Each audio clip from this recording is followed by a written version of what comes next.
I've actually published an article on Forbes Coaches Council about skills that team needs to have in the AI era. What I've noticed is we kind of see people using AI like for productivity as a productivity boost, speed up the processes. The drawback of that and what happens sometimes is while we use AI too much for some core process or core functions of the team, we lose track of, like, we don't own the product anymore. Like, let's say there is a product team and they create the customer stories in AI. So then they're really nice customer profiles, some customer stories, but they don't own them, they don't feel them.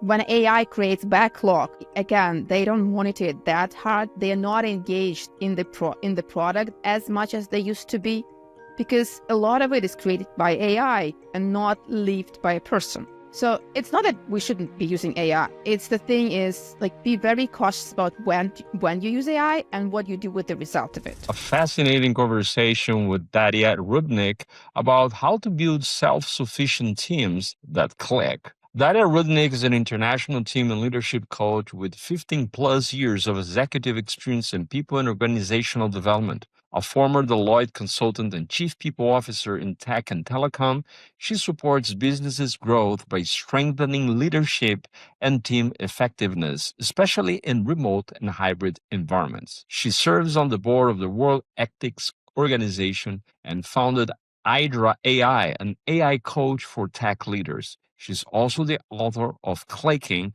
which introduces a practical framework for helping leaders build aligned, self-sufficient, high-performing teams.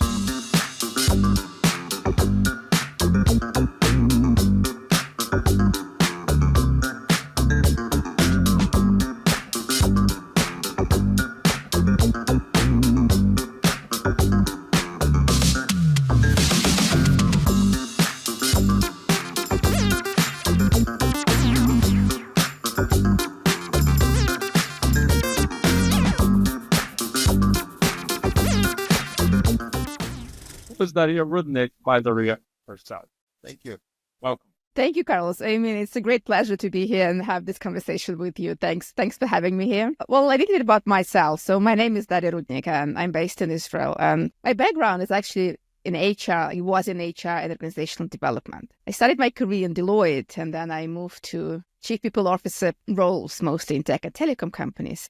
I've been through lots of stuff, like mergers and acquisitions, setting up offices in other countries, cultural transformations. I've seen that all. And I've seen different type of leaders working alongside with me. Yeah. And at some point, I kind of, like, my career was growing fast. It was amazing until one thing happened. Like, I wasn't promoted to a chief people officer when I thought I should be. I mean, I was growing. My team was okay. Like, I was doing great. But my friend was promoted instead of me. She was good. I mean, she was great. She was amazing. But I thought I was amazing too. And that kind of got me thinking, okay, all right, I'm doing all those amazing projects. I have this great team. What is that I'm missing that I haven't, like, moved? There wasn't moved to this chief people officer position. And that's probably started my path of being a team architect and strategic clarity coach, to uncover and understand what really makes elite leaders, great leaders, amazing leaders, leaders who can drive change and can lead organizations. And that's basically what I do now. I help leaders build self-sufficient teams, create massive transformations in their organizations, and live happy, fulfilled lives. Because that's very important. You don't want to sacrifice your life to your career. So that's kind of briefly what I do. That's nice. That's awesome. I mean, I already have like 50 more questions just after start talking, because I found it so interesting. So let's start from the very basic. What does it do a team architect? I help leaders design amazing teams. We never learn how to work in team. Like, school is not a team, university is not a team, family is not a team. We never know what is it to be a team player. The first time we actually join a team is when we join a workforce, unless you are in sports. But for majority of people, it's you join the workforce, be a team player. What else is that? I mean, how do you become a team player? And then when you're a leader, it's build a great team. How? The majority of leadership training is about delegation, control, and goal setting, which are important. But that's not how teams are built. There was nothing about internal team dynamics and team processes. how they communicate, how they collaborate. Nothing about that. So what I do is I help leaders create those amazing self-sufficient teams that can drive performance. They're independent from their leader. They don't need to they don't need to be micromanaged. They can deliver value to their stakeholders, and they free up leaders' time for some strategic work and thinking. So that's what Team Architects does. That's what I do. I love that. And this is just go right in the main topic of the episode, right? So how do we build this amazing team, self-sufficient teams?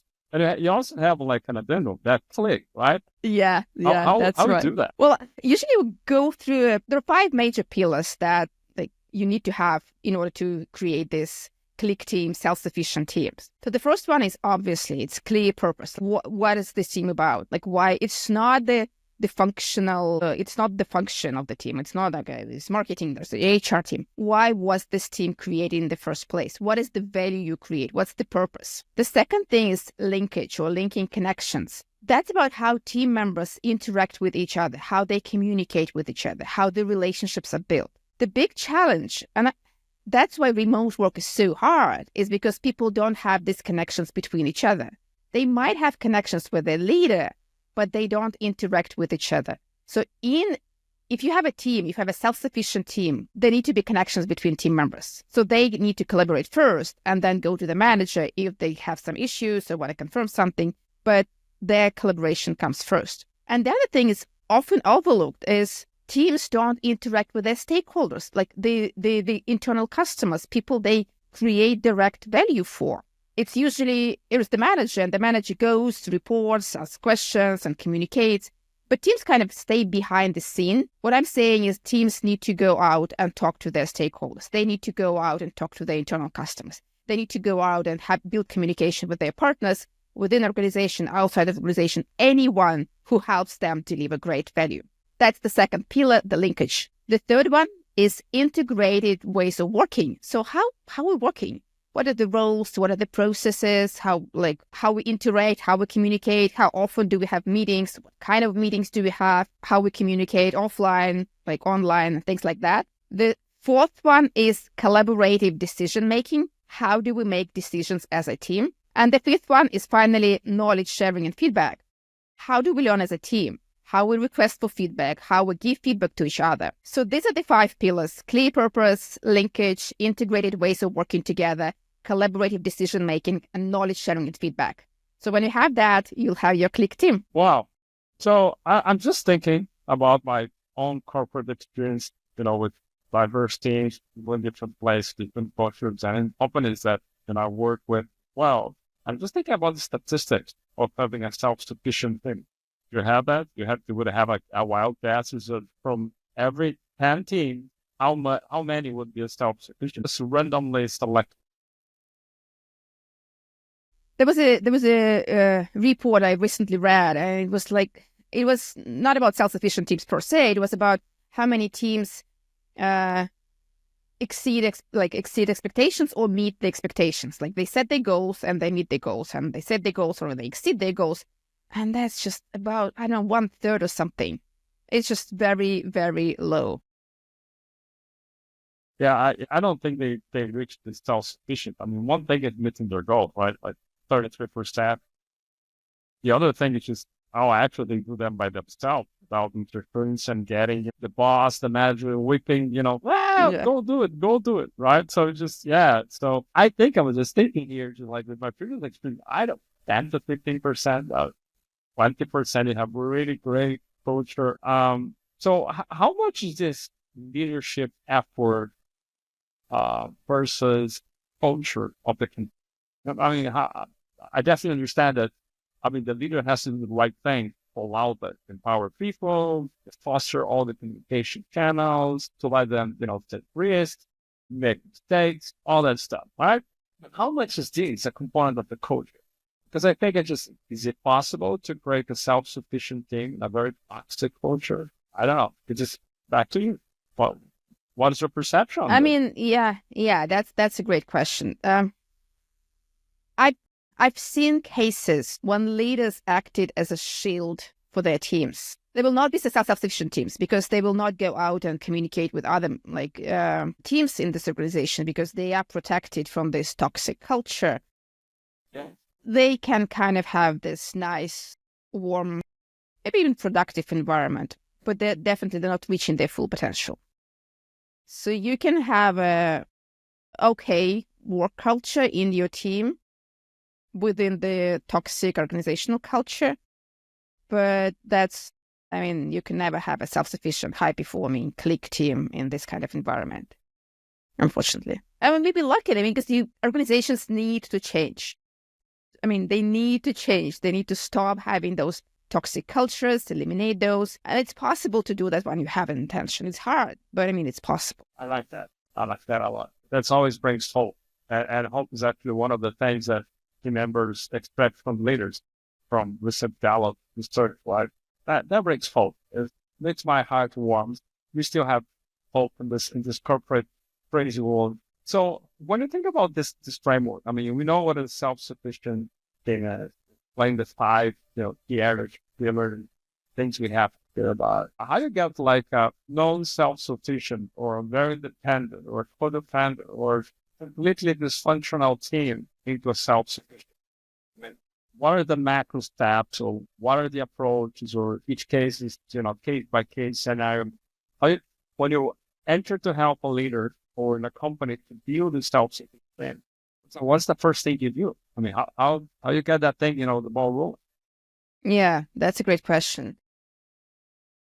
Well, first of all, and obviously, how many coaches do you need to have to change the lamp, and if the lamp wants to be changed? So leaders, if they want to change, if they want this change, the leader is the first person who needs this change, who want to change the team. Then we need to get the team's buy-in. How do we have that? Especially if they are tired, overloaded, frustrated. They don't want to add something extra on. Yeah, they feel it, okay, just one more work, one more meeting. We don't need that. So what I see is working is when you have a goal, like it could be a professional goal, organizational goal, something that's really connected with what they're doing. So for example, there was a team and they really they were overloaded, they were very tired, but they really wanted to be respected in the organization for the work that they're doing, and they're doing amazing work. But no one sees them. No one understands what they're doing. Everyone sees the mistakes they're making. That's for sure. Yeah. And it's very, very noticeable. But the actual work they're doing, no one sees that. And they really needed this recognition. So when we kind of formulated it for them, so by changing yourself and changing the way you interact with your stakeholders, you'll be more visible and you'll be more recognized and appreciated in the organization. That was one team. Right. The other team had a major transformation and they needed input from different teams. And they knew, as we are now, we will not be able to make it, or at least we will not be able to make it on time. So we need to somehow change. And when they have this big organizational goal or something that moves them, what's in it for me, for every person, that it's the start of the conversation. We can start having those conversations. Love that. It's just positive reinforcement. Fix on what works first before we try to change anything else. That's awesome. The CLICK word that you used, it's like an acronym for something. It's CLICK. It's just like a... Yeah, it's clear purpose for C, linkage, integrated ways of working together, collaborative decision-making, and knowledge sharing and feedback. Yeah. Okay. So that's awesome. You see, I'm a little bit slow. It took me some time to get into this. Now I won't forget that. You see, pay attention. You're in hearing or listening or, watching this. That's it's called CLICK. I love it. This is creative. It's very powerful. Okay, let's move a little bit gears. I had a gossip. I heard rumors that there's a book coming. Is that true? You're going to write a book or just writing a book? I am writing a book. Awesome. Tell me. What's the... I don't know what you can tell, of course, but tell me. I can tell anything. The book is about CLICK framework, and the idea is that any leader can take it and go step by step, do it. It's not about theory or how teams should look like. Here is your workshop scenario. Here is the email you can send. Here is the questionnaire you can take. Here is the tool you can have with your team or for yourself. Here is the reflection questions for you, for your team. Do all of that, some of it, and you'll see changes. So that's what the book is about. I started writing this book in, I think it was 2020. I wrote about half of it. Didn't go out, didn't finish it. And it was 22. And again, just started, didn't go for it at all. And then last summer, it kind of clicked. I don't know. But yeah, now You're gonna click. Yeah, it's gonna click. So I'm full in the process. I hope it to be published in June, hopefully. June, July. Yeah. Excellent. Very nice. Very nice. Before we get to the other questions, how people can get in contact with Daria? How people can, reach you for, once the book's ready, they want to hire you to do a transformation teams, if they hire you as a coach. You do public speaking as well, I guess, right? So I do. What people can, how they reach you?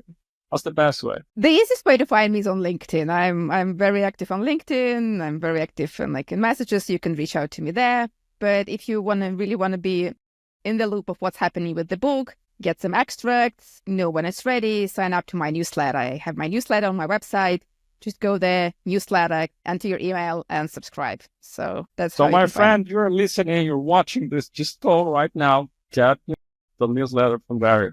Good stuff right there. Excellent. Thank you for sharing this. So really curious here. I mean, with all this madness of technology, AI becoming really a commodity, right? I mean, you have AI everywhere. I have heard interesting stories in companies, huge companies, where the AI is the leader and the people report to AI back. I mean, people are trying crazy stuff. What's going to be the impact on fleet teams, on self-sufficient? I mean, what is your take? What's your perception of where we're going in the future?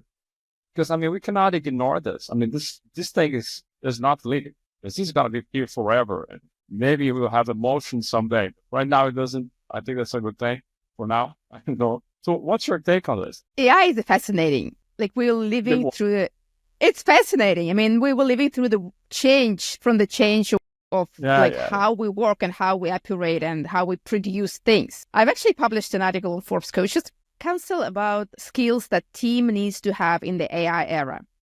What I've noticed is we kind of see people using AI for productivity as a productivity boost, speed up the processes. The drawback of that and what happens sometimes is while we use AI too much for some core process or core functions of the team, we lose track of, we don't own the product anymore. Let's say there is a product team and they create the customer stories in AI. So then they're really nice customer profiles, some customer stories, but they don't own them. They don't feel them. When AI creates backlog, again, they don't monitor it that hard. They are not engaged in the product as much as they used to be, because a lot of it is created by AI and not lived by a person. So it's not that we shouldn't be using AI. It's the thing is be very cautious about when you use AI and what you do with the result of it. So if it's some pure automation that you don't it's not core your core business, just go for it, automate. If it's something that's related with how you create value to for customers, for your clients, when you have AI, human AI collaboration, make sure you use your human skills like creative thinking, collaboration with your peers to discuss and critically assess the result. So that's really critical, not to fall into this cognitive offload trap, or when you actually delegate your thinking process to AI. Don't ever delegate thinking process to AI and decision making. Yeah, I read, I subscribe to several different newsletters, right? And one of them is talking about how searchers are realizing, they have our data, how the use of intense AI are making people still rely everything task to do AI response. So they just don't. It's like when, person that only uses Google search, it doesn't fetch information, doesn't read books, it just get limited. It's the same thing is happening with AI. I love when you say that, never delegate thinking to AI. That's really, I like that.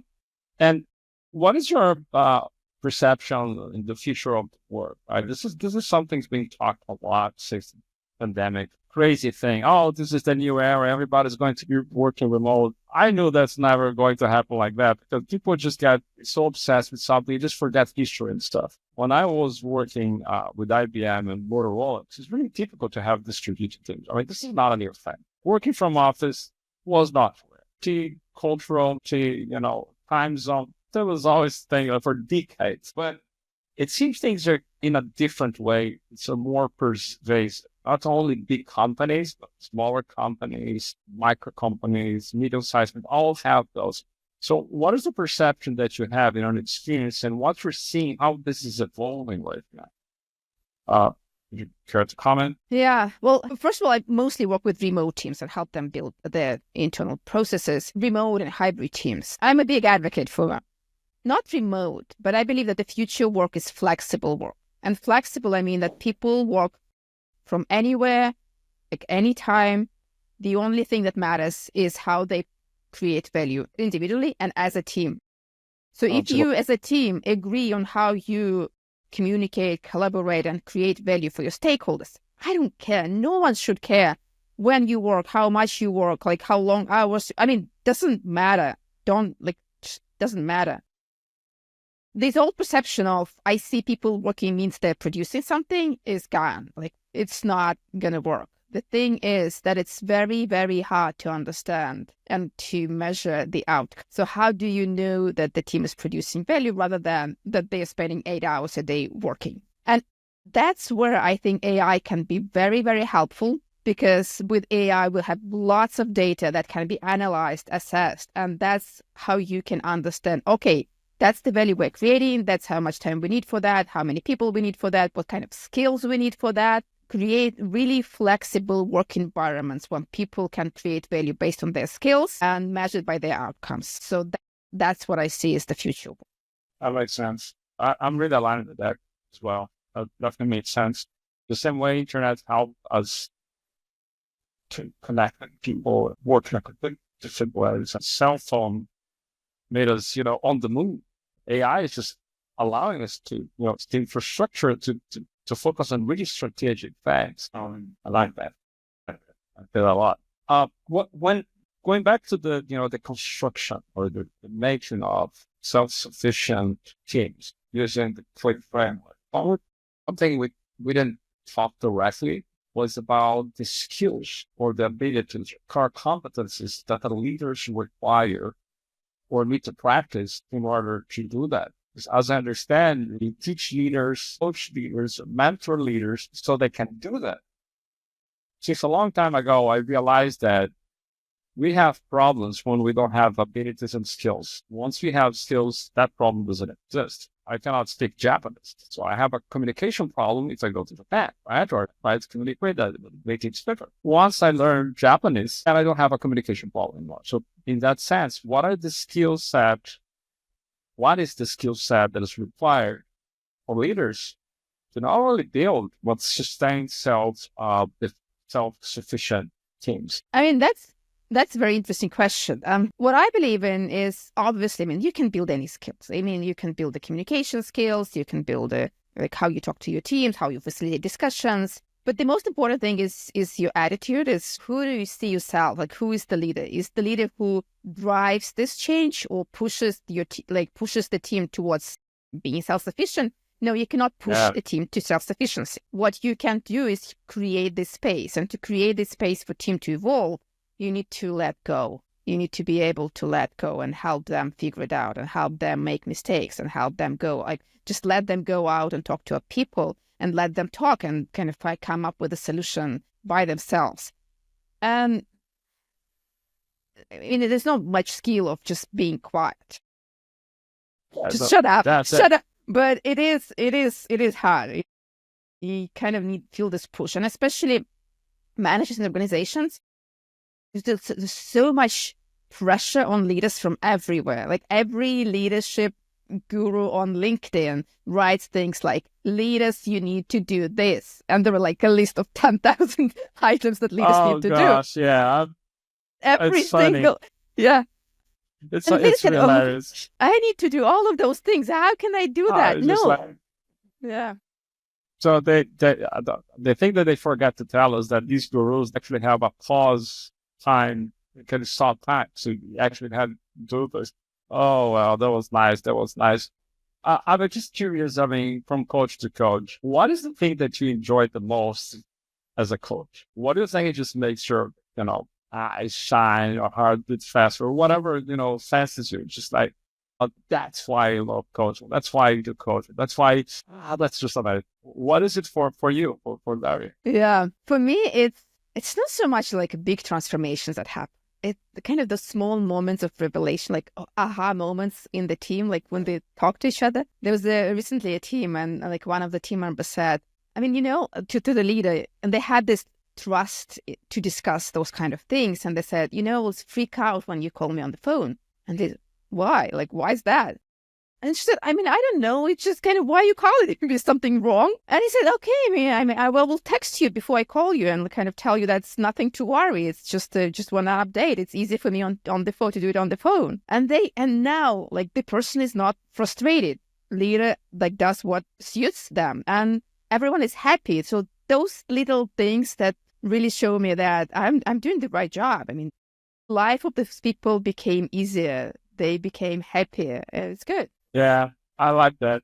I don't know if that happens to you, but one thing as you see you saying that, describing that, how it is for you, I start remembering some moments of my own practice, like with clients, and the thing to me is just for some reason that's how I feel every time I help somebody. It's like I'm helping myself.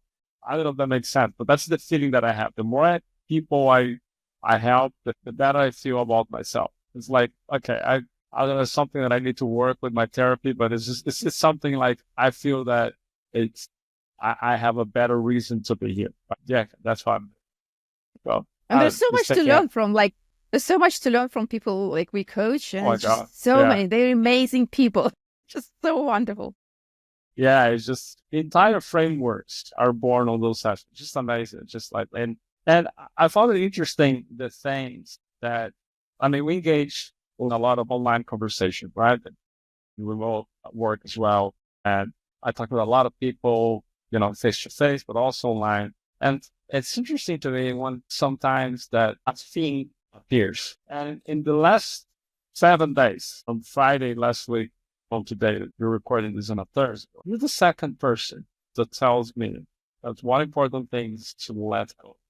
Listen, that's something that I need to let go something. I don't know what is the thing. I need to let go something because the moment that you said it, I remember that. I don't know, does that happen to you? I mean, sometimes you're helping a client and the thing that you work with the client is something that you're working personally as well. It's to me like so recurrent. I don't know if I have too many troubles. For sure. People talking about how they either let go or how they build in their business, like how they build in their teams. Wow, that's amazing. I should try that as well. Or wow, that's I never thought about that way, the way people talk about it. I mean, absolutely. It's so much, again, so much to learn, so many insights from having conversations with people, with various leaders. Okay, that's awesome. Good. You're writing a book. You're writing on forums. You work with this framework, fascinated the Clay framework of self-sufficiency. But you also said before, you work like a strategic clarity coach. Is that? I don't know if you use those specific words. Tell me a little bit more about this. Just really enjoying listening to this. Oh, that's good. I want to know more about this. Well, the thing is that I was trying to find out what is it that I'm helping leaders with. And when they come out from coaching with me, they have this clarity on what they want to do next and what is the next step should be for them. And I think for me, it's the most important thing in the world, like in life. What is my next step? Like, what is it I'm doing next? What is my vision? How I move forward with that. So when you have this strategic clarity, the clarity on your next step, on your personal strategy, you can do anything. Anything is possible when you have it. And so what's next for Daria beyond the book? What are the things that you want to do in mid-long term? I really love, I really love working in being in community of people. And I really want to build this community of like-minded people who want to find meaning and to do meaningful work and not just be in this hamster wheel of doing things because they have to, but because they want to and like to do that. So probably my vision is to create this with the help of this book, while writing this book or any other way, like create this community of people who is looking for meaning and who want to create some meaningful impact into this world. I like that. I want to be part of this community. Yeah, well, You have already sold this. I buy it. I'm on it. I'm on board. Okay, there's another thing I want you to think aloud here. Just, share some of your wisdom here. In your own career of coaching, what is like one tough problem you had to solve for yourself, or you had to help clients solve? Or is that a thing that's like a recurring thing that every now and then they come back and say, this is like my gestalt, something that you have to, to go back. This is the thing that I'm working on. Is that like something for you? Is something that you can share? A big challenge? The biggest challenge for me, and I'm still like, it's still a challenge, is when I meet someone who wants to do meaningful work, who wants to have some good working relationships, and who wants to have like fun at work and build amazing teams. But they kind of stuck in this, like we studied, the toxic cultures with no clear processes, no clear goals, some kind of closed communications behind the doors. And like when I'm in a situation, when I'm kind of trying to help this person living in this environment, I feel that like for me, it's not enough to feel better in this bad environment. For me, I mean, my ambition is bigger, but sometimes it's what they need. Kind of helping them navigate that is the hardest part of my job. It's a common thing. I wish I can tell them, like, find something else, start a new business, find another company. But it's not always it is possible, not always it's needed. So what keeps you going? What does it keep you going? I mean, what is the thing or things that you do? It just keep your focus on your purpose and on turn, like to do daily reading or exercising or meditate. I mean, what rituals, habits, or things you have to do once a week to keep you so like I was joking before, like, but sometimes I really feel that I'm slow in certain things. So if I lack off one of those things, to me, just like, I don't do it, it's just like derail. I gotta do it. I mean, I have to be so disciplined in certain things. Otherwise, it doesn't work for me. You have something like that to support you. I do have something that keeps me focused and like do what I want to do. I do weekly reflections where I reflect on my past week. Nice. I do it weekly, and it's either weekly reflection or it's monthly reflection if it's the end of the month, or it could be quarterly reflection if it's the end of the quarter or beginning of the quarter. And every week I answer the question, how did I feel throughout this week? What did I accomplish throughout this week? And my top 3 priorities for the next week. 1 to 3, not more than 1 to 3. My top 3 priorities for the next week. And when it's quarterly reflections and how I did like within this quarter, and what is my vision for the next 12 months. So I don't like having this once a year strategy planning for the year, because like, you know how it feels. You plan something in January, you go through the year, and then it's December, November. Gosh, I'm not making it. Well, not working. Yeah. So what I do it every quarter. Every quarter I look like ahead of 12 months ahead. I kind of plan my year again and what my top priority for the next quarter. And actually, I published a plan on Amazon recently, so that I finally have it not on my like papers or notebooks. I have it a planner, so you can go on Amazon and buy it there and have your weekly and quarterly reflections. Yeah. Good for you. I love that. This is really, really good. Excellent. Send me the link there. Yeah. Well. Okay, awesome. How is that the work that you do in self-sufficient things is related to you? And the reason I'm asking this is that I found it fascinating that it happens to me many times, and it happens with many people I've met in life, that their main work is just like a reflection of what they are. People you've helped is like a sort of who you are now, you were in the past. Is that something related for being self-sufficient? I mean, I'm not, doing any therapy or anything like that, because I'm not. I'm just like, I'm thinking aloud here with you, reflecting with this, because For example, I work a lot with self-leadership.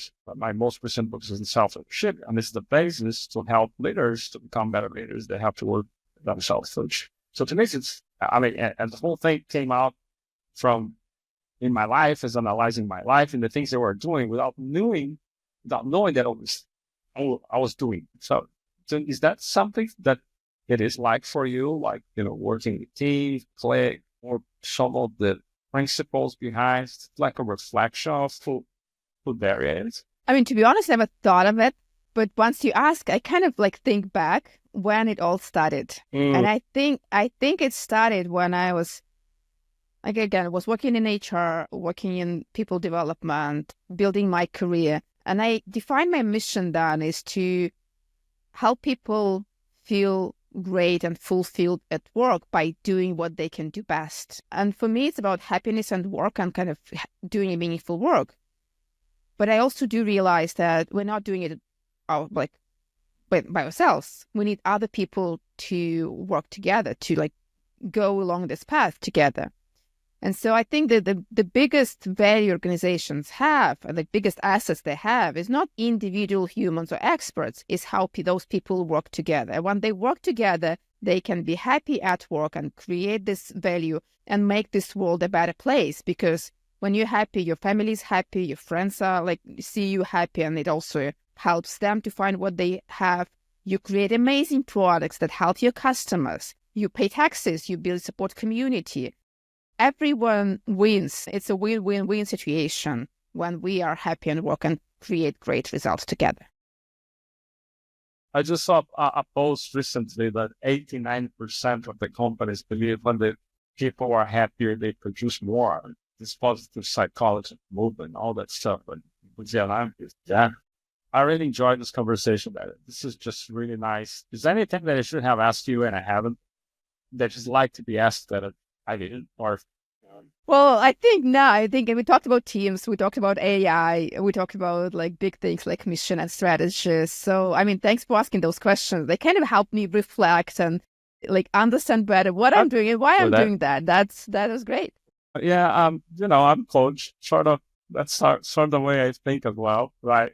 I didn't do this before, but for some reason, I'd like you to do this, right? If you have like a deal board that you're going to put there, like a message, the entire world would say, well, what message you would like people know about, what's your legacy or know about Daria? It's just, what is one thing saying that you like that more people embrace and lead? Like, one text online, there's a paragraph or some poem, whatever it is, what would be something you just give to the world as a message? That everybody knows. You have something like that, or a sentence that you love, It's something like as simple as this: enjoy life because it went.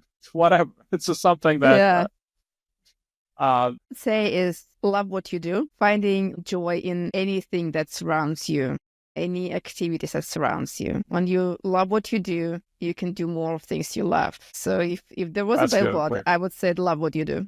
That's aligned with what you said before, right? When you love what you do, you're happy and produce more, and that creates a positive thinking, just positive reinforcement of those things. So love what you do. Yeah, I like that. So I got this message to my heart because I really love what I do. I would pay to do. I would pay for what I do, and I still make money out of this. So I'm happy with that sense. Okay, unlike the do what you love, like makes you go out and search for something else. Right. Love what you do. Yeah. Helps you find love in what you already have. So that's the whole thing. Thanks for pointing that out. That's even more profound. It's finding the things that you're doing just make out of love. I heard once that that's sort of a prayer, right? When you love whatever the things that happen to you, and you just it's like a more fatty, right? The stoicism, stoic philosophers, right? Love the facts and love the reality. This happened. This is your gift. You might not like it, but this is what it is, right? So it's better love it because hating it's not going to help. Nice, very nice. So Daria, I really enjoyed this conversation. This was really powerful. Already got me thinking. I'm going to think more about the click, the framework. And the way I like to end this. Thanks, of course, for being here. Such a privilege. Thanks for losing your time. Thanks for the audience that's watching or listening to this. So we'll be meeting another amazing guest as well. But I'd like to leave the message, not like the final message we already gave us, but somebody's just struggling with the team. Somebody's just like having a hard time. And I want to have themselves. What is the message you would give these leaders or these companies? They're just struggling, finding the right people, finding the collaboration. I mean, you gave us the framework, soon enough we are going to have your book. Can't wait for it. But what would the message you give to these leaders or to these business owners that want to make it better? Like you said, to find me, yourself. Honestly, just go find me on LinkedIn and I'll help you buy my book. There we go. Hire Daria. Got her book. That's easy enough. Great. Excellent. So thank you very much, Daria. Really enjoyed this conversation. Thank you. Thank you, Carlos. Yeah, thanks for the questions. It was really amazing conversation. Yeah, I really enjoyed that. Thanks for having me.